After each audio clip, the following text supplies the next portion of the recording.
খবর 24 সাথে আপনাকে স্বাগত। নতুন নতুন খবর জানার জন্য আমাদের চ্যানেলে চোখ রাখুন। 2 বছরের জন্য তার ডাক্তারি লাইসেন্স বাতিল করেছে রাজ্য মেডিকেল কাউন্সিল। এর বিরুদ্ধে এবার কলকাতা হাইকোর্টের দ্বারস্থ হলেন শান্তনু সেন। রেজিস্ট্রেশন বাতিলের সিদ্ধান্তকে চ্যালেঞ্জ জানিয়ে শুক্রবার হাইকোর্টে আবেদন জানান তিনি। আগামী সোমবার বিচারপতি অমৃতা সিনহার এজলাসে তার আবেদনের শুনানি হবে বলে জানা গিয়েছে।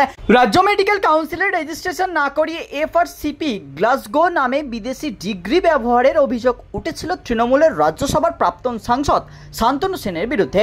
এই নিয়ে তাকে নোটিশও পাঠিয়েছিল রাজ্য মেডিকেল কাউন্সিল। আর বৃহস্পতিবার তলব পেয়ে রাজ্য মেডিকেল কাউন্সিলের সামনে উপস্থিত হয়েছিলেন শান্তনু। তার উত্তরে সন্তুষ্ট হয়নি রাজ্য মেডিকেল কাউন্সিল। তারপরেই তার রেজিস্ট্রেশন সাসপেন্ডের সিদ্ধান্ত নেওয়া হয় বলে খবর। ফলে 2 বছর চিকিৎসক হিসেবে প্র্যাকটিস করতে পারবেন না তিনি।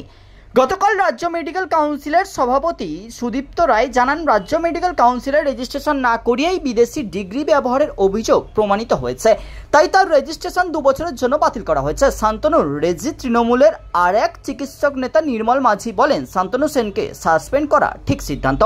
রাজ্য মেডিকেল কাউন্সিলের সিদ্ধান্তের পর গতকাল শান্তনু সেন দাবি করেছিলেন তার ডিগ্রি বৈধ। রেজিস্ট্রেশনের জন্য আবেদনও করেছিলেন, আরটিআই ও করেছিলেন, কিন্তু তিনি কোনো উত্তর পাননি। তার কথায়, আমার রেডিওলজির যোগ্যতা রয়েছে, যদি অন্যায় করতাম তাহলে আমি আমার অজ্ঞাতটা মেনে নিয়ে কাপড় দিয়ে মুখ ঢেকে চলে যেতাম। এবার হাইকোর্টের দ্বারস্থ হলেন রাজ্যসভার প্রাক্তন এই তৃণমূল সাংসদ। ব্যুরো রিপোর্ট, খবর 24।